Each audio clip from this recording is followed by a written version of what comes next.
Imagine a cult of murderers that went after kings, royalty, and high-level officials. But first, they would get absolutely blitzed. This story, this myth, lasted for hundreds of years, and the news of a drug-fueled order of assassins spread throughout the world. I'm sorry to disappoint. But this was mostly all propaganda.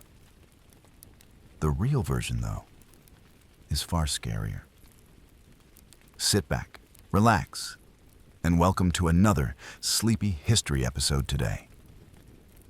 I'm going to tell you about the medieval murder cult that wasn't actually a cult, barely used drugs, and still freaked out the entire Crusader world.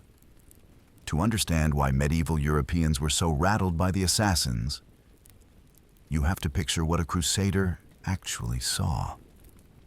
You're a French knight thousands of miles from home, scratching yourself raw under chainmail, half starved, half sunburned, half lost. And someone whispers that there's a secret mountain cult nearby.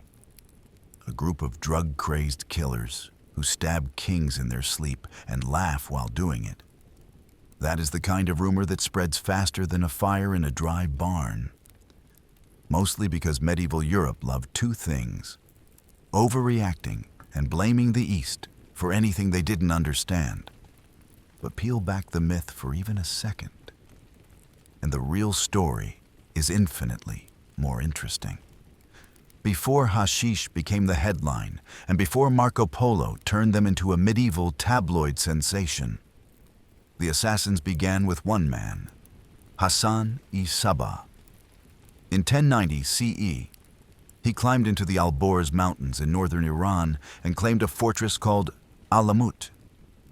No pitched battle, no dramatic siege engines. Hasan simply outmaneuvered the local garrison, converted the villagers to his branch of Ismaili Islam, and took the place the way a chess player takes a board. Piece by calculated piece, this was the beginning of the Nizari Ismaili state. Not a weed-fueled murder cult, but a highly organized, highly educated, politically cornered minority with no patience for being wiped off the map. The Nizaris had a problem. They were surrounded by enemies. The Seljuk Empire wanted them gone. Sunni jurists called them heretics.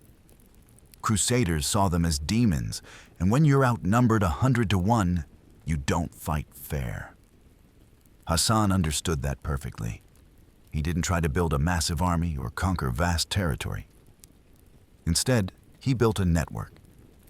Disciplined, ideological, and absolutely committed. If they couldn't win by force, they would win by precision. And that's how targeted killing became their primary political tool. Not because they were deranged, but because they were outmatched. Their first major strike was a global shockwave. In 1092, they assassinated Nizam al-Mulk, the Seljuk vizier, one of the most powerful statesmen in the Islamic world.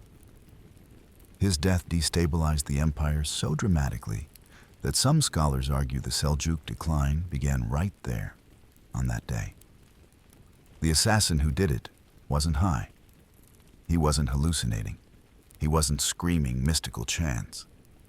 He approached Nizam disguised as a wandering Sufi holy man and stabbed him cleanly. It was a professional hit that would have impressed any modern intelligence agency. And here's where the myth-making begins. Their enemies didn't understand how such a small group could pull off such large political shocks.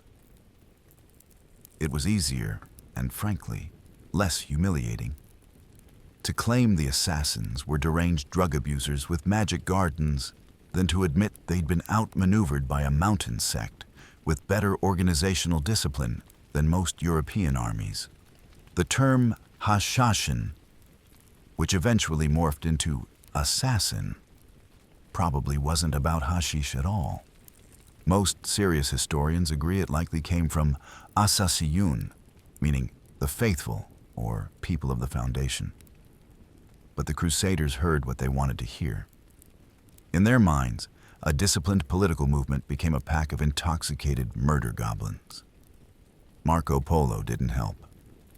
Writing a century later, he claimed the assassins drugged their recruits with hashish, dragged them into a lush paradise garden, then convinced them that Hasan controlled heaven itself.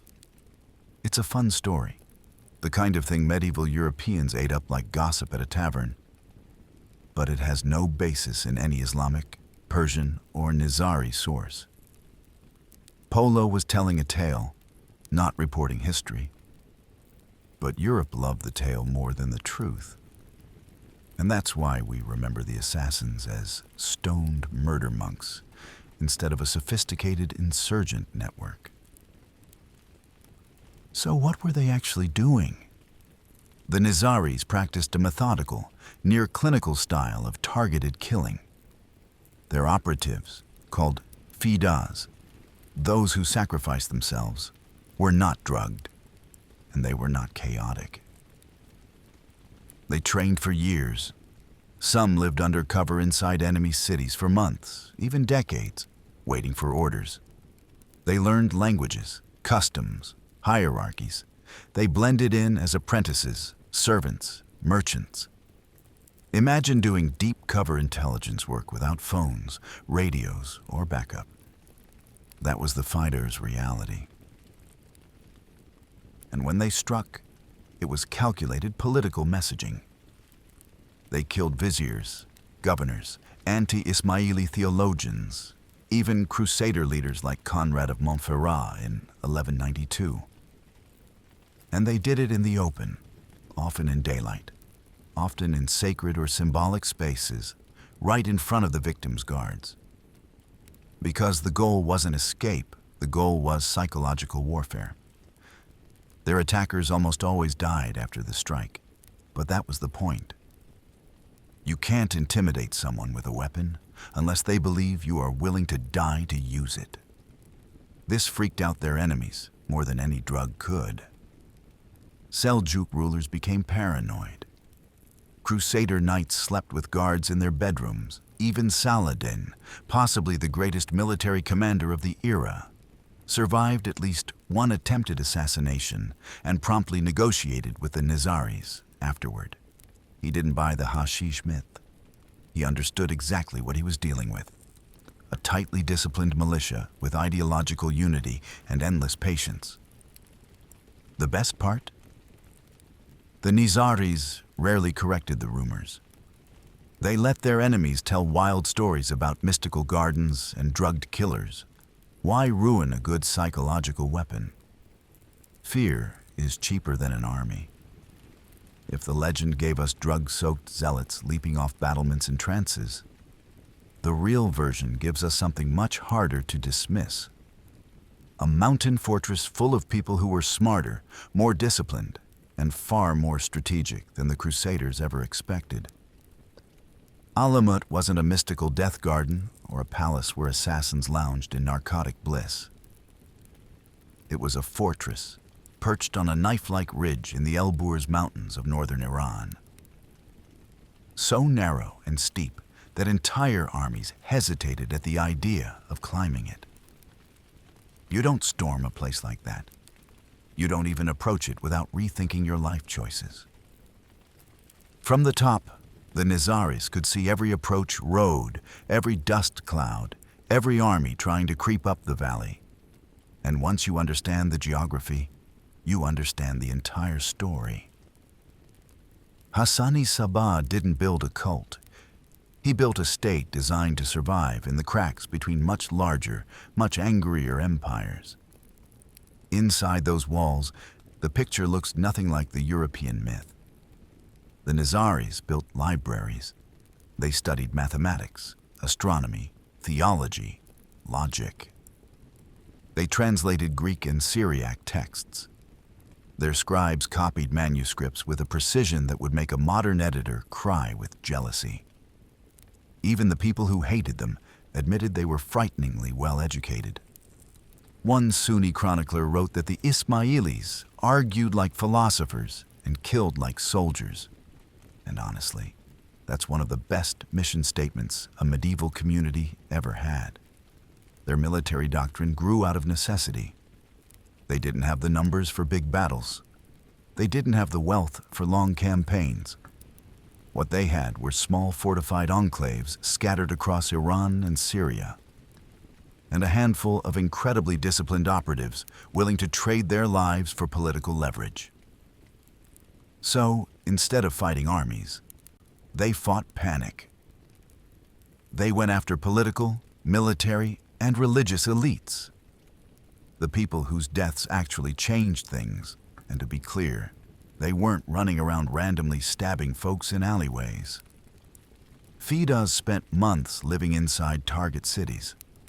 They studied a man's habits. They blended into his household. They built trust.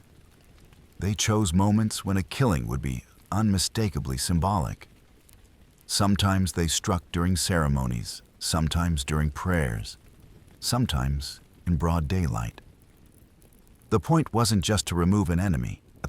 It was to send a message that distance, guards, and royal walls wouldn't save you. The killing of Conrad of Montferrat in 1192 is the perfect example. Conrad had just been elected King of Jerusalem, and in one of the most politically charged moments of the entire Crusader era, two Fidas who had infiltrated the city for months struck him while he walked home from dinner. They disguised themselves as monks. They earned his confidence. They got close enough to embrace him. One dagger strike later, the heir to the kingdom collapsed in front of a wine shop. Panic erupted across the Crusader states. Nobody knew who ordered it. Everyone blamed everyone else. The Nizaris never explained. What really unnerved people wasn't the violence. The Middle Ages were full of that. It was the discipline. Fidas didn't run. They didn't try to escape. They expected to die at the scene. Not because they were hypnotized or drugged, but because they believed the mission mattered more than their lives. Their fearlessness wasn't a hallucination. It was ideology, training, and loyalty. A combination Europeans couldn't understand because it didn't fit their worldview. So they blamed hashish. It was easier. But the myth falls apart fast when you look at the sources.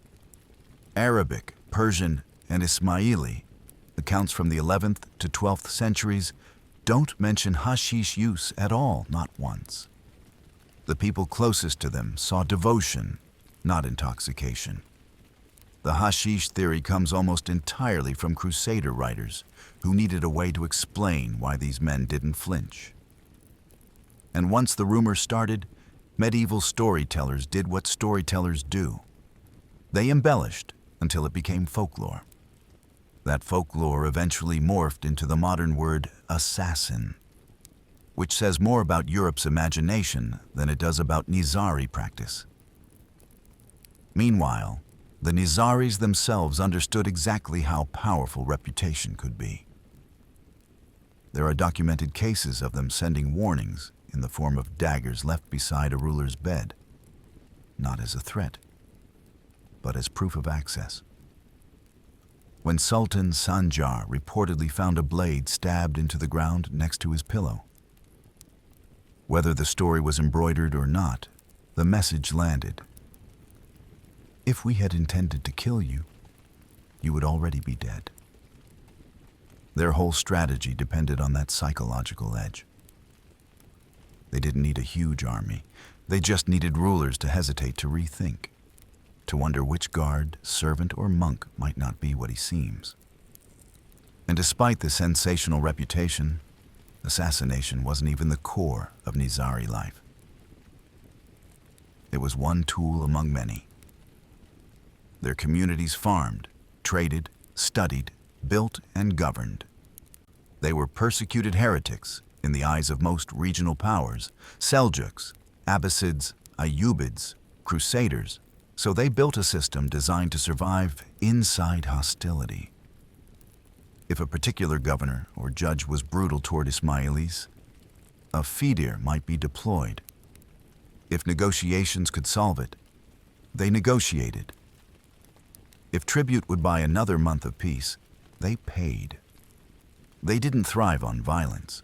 They thrived on outmaneuvering people who underestimated them. And that's the irony. The assassins weren't terrifying because they were fueled by drugs and a lust for blood.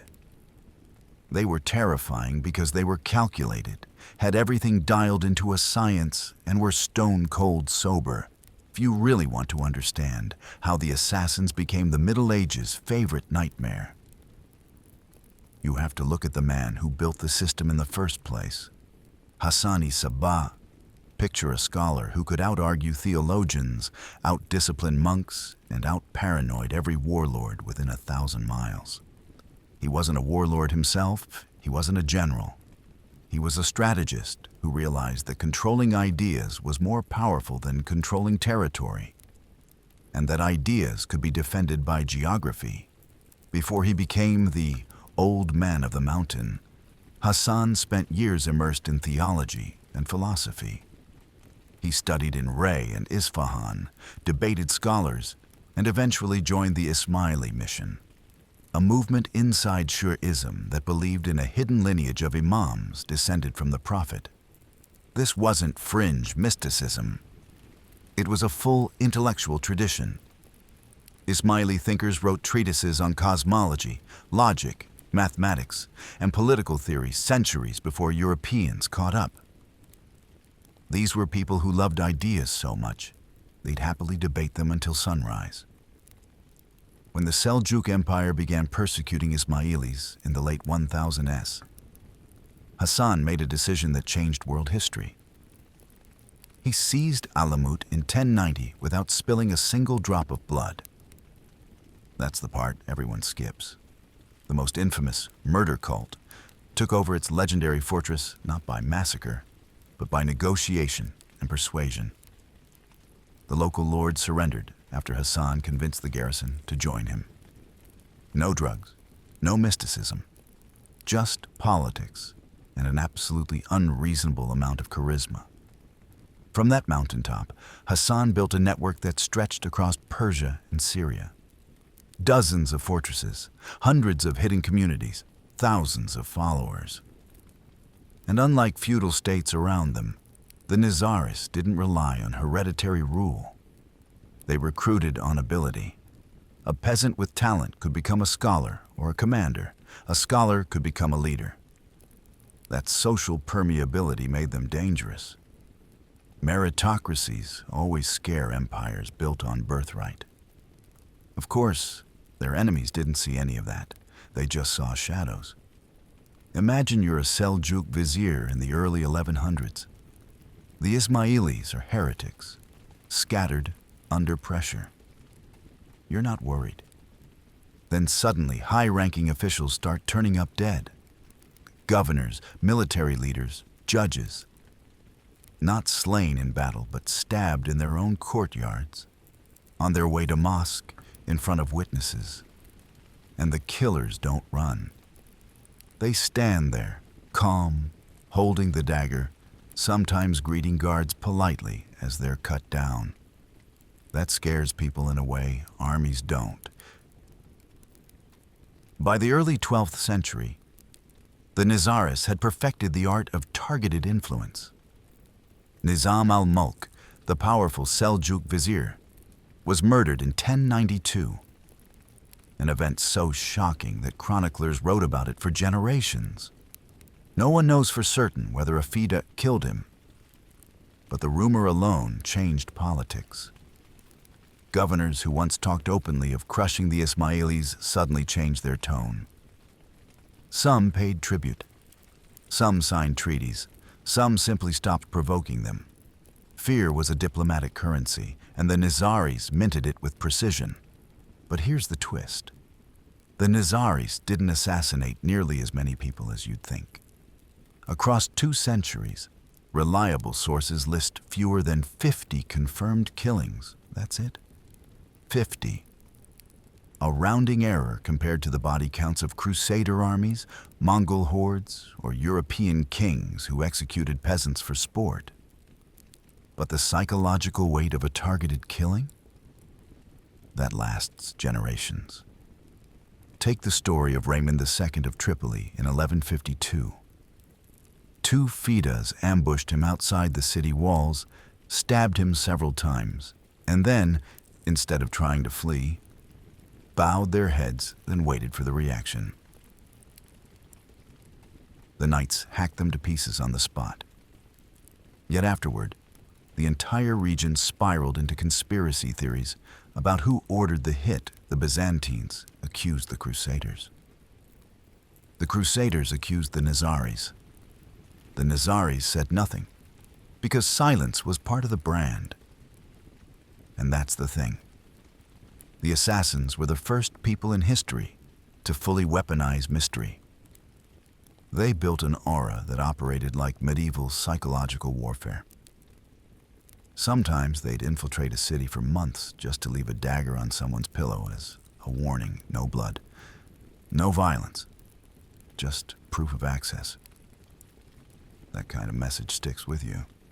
And it worked because medieval rulers had no answer for it. Knights could fend off armies, but they couldn't fend off someone serving them breakfast. That left the Crusader states in a constant state of low-grade panic. Chroniclers like William of Tyre wrote about the assassins as if they were ghosts. Unstoppable, untraceable, part nightmare, part political irritant. He described Alamut as a place where death came on silent feet, and where men were trained from birth to die without hesitation. Sounds dramatic, sure, but it kept Western knights up at night. Meanwhile, the Nizaris continued governing, farming, writing, and building. Their scholars preserved texts now considered priceless.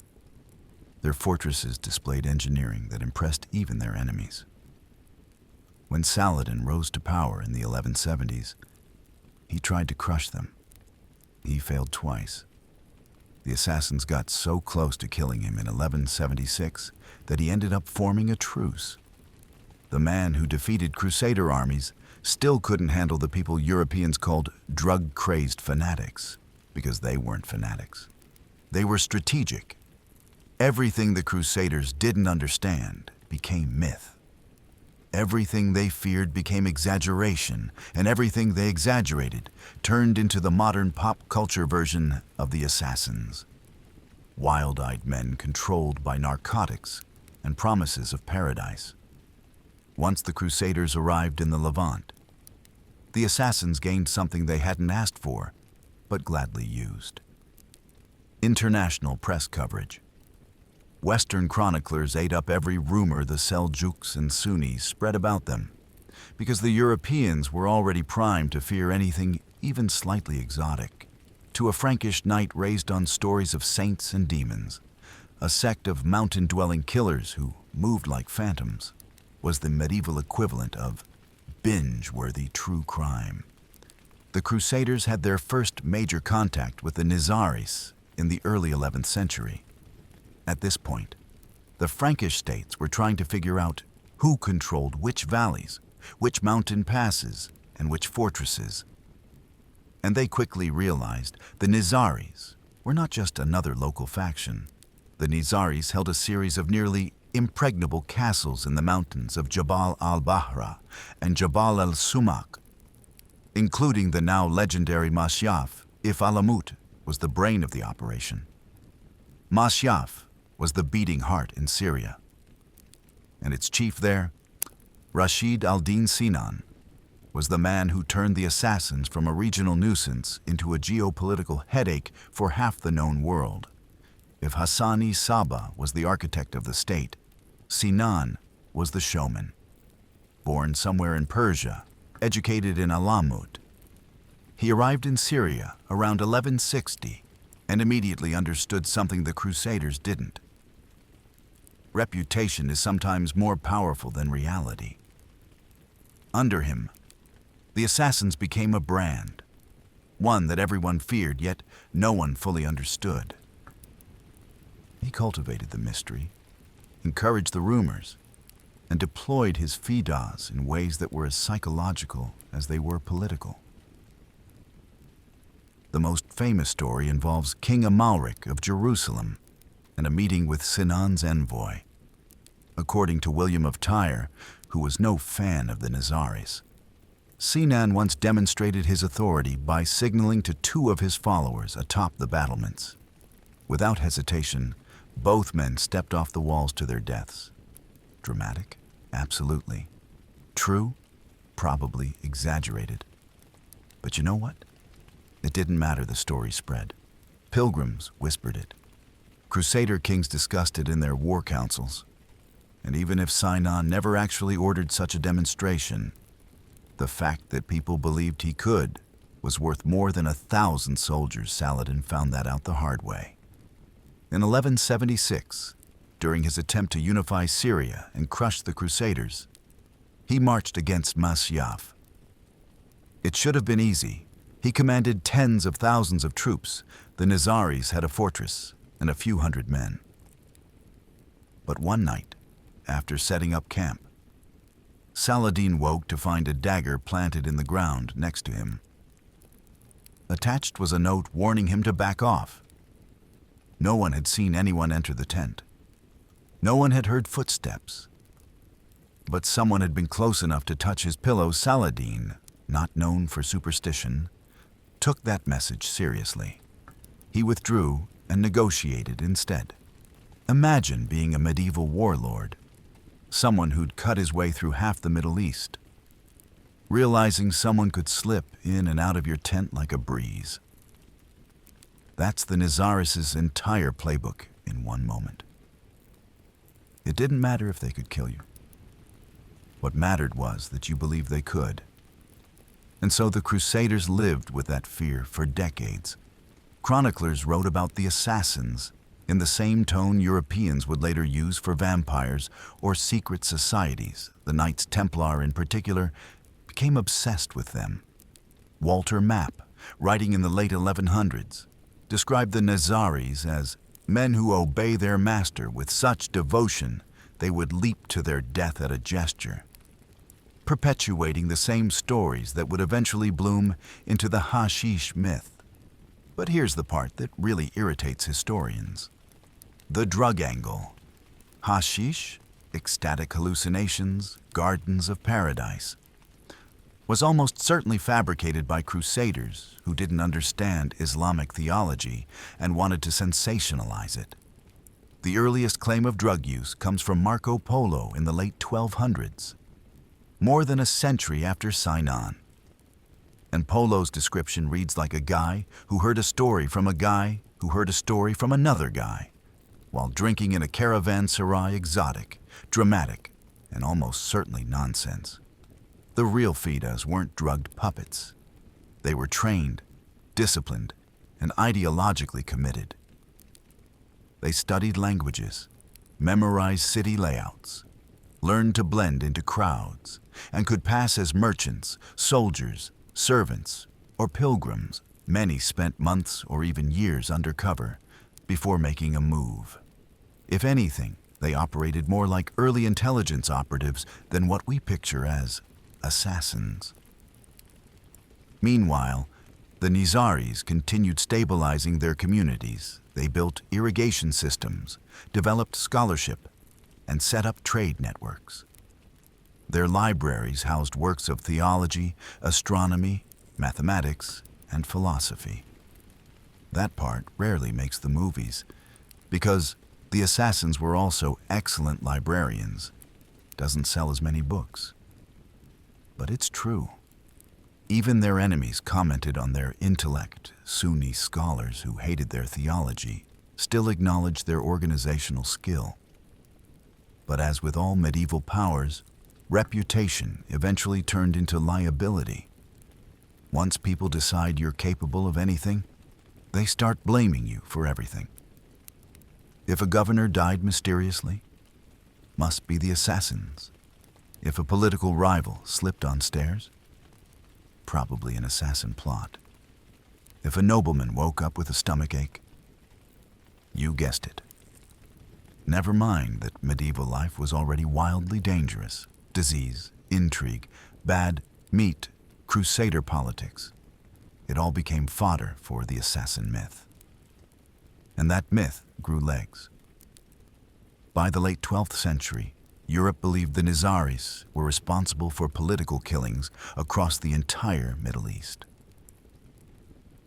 They were terrified enough that when Henry II of England's envoy visited them in 1170, he asked whether they took contract killings from foreign rulers. The nizaris politely explained that no, they didn't run a murder-for-hire business, and no, they wouldn't kill Thomas Becket for him.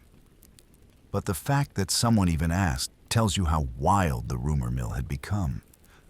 By the early 1200s, the nizaris had spent generations perfecting the art of surviving between empires.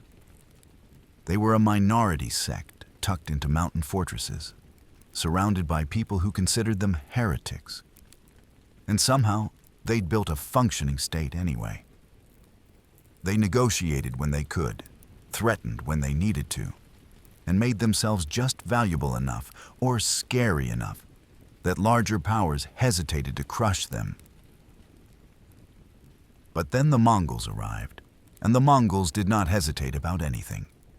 If you want a sense of how catastrophic this moment was, imagine the medieval world as a chessboard. Every kingdom, every caliphate, every crusader state had learned the rules.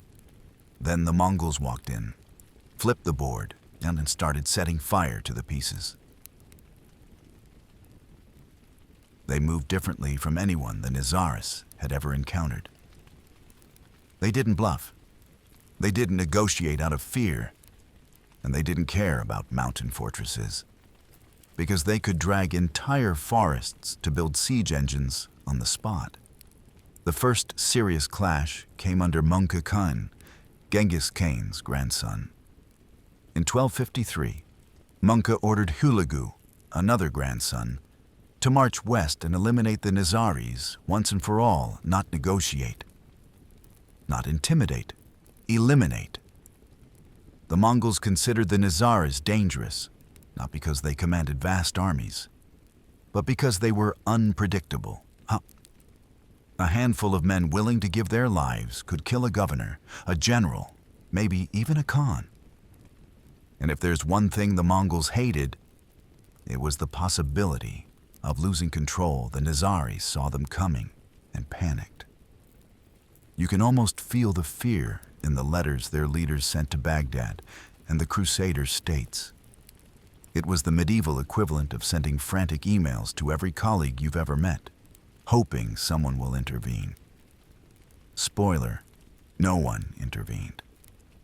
By 1256, Hulagu reached the fortress of Maimundiz, home of the reigning Nizari leader, Imam Rukn al-Din Kursha. Unlike Sinan, who would have stared the Mongols down and dared them to try something, Kursha was a diplomat. Not a bad trait normally, but diplomacy works best on people who care whether you live. Hulagu did not. Kursha surrendered. Then he tried to negotiate terms. Then he surrendered again. Then he offered tribute. Then he asked to send envoys to Mongke. The Mongols grew impatient, and in Mongol politics, impatient is a terrifying word. They systematically destroyed the Nizari fortresses across Persia. Fort after fort after fort, many of which had stood against every enemy for a century. Mongol chroniclers described the sieges with a kind of grim admiration.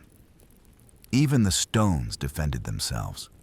One wrote, "But stone doesn't do well against trebuchets built by an empire that could put 1,000 engineers on a single hill."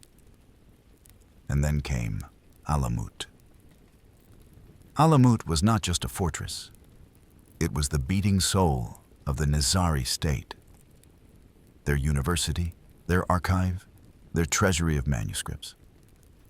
When Hulagu reached it in late 1256, it had already surrendered. But that didn't matter. The Mongols demolished it anyway. They burned the library. They destroyed the observatory. They killed scholars, soldiers, farmers, anyone associated with the Nizari resistance.